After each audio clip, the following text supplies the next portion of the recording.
Maka konteksnya di dalam hal menjawab pertanyaan secara verbal ya memang masih.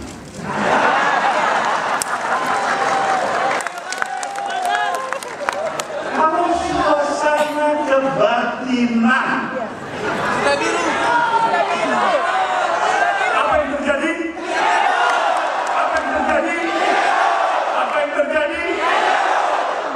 Itulah sesungguhnya.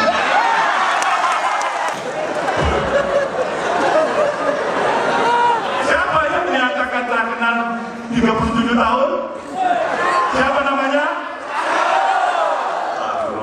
Apa jabatannya? Gubernur. Masih ketua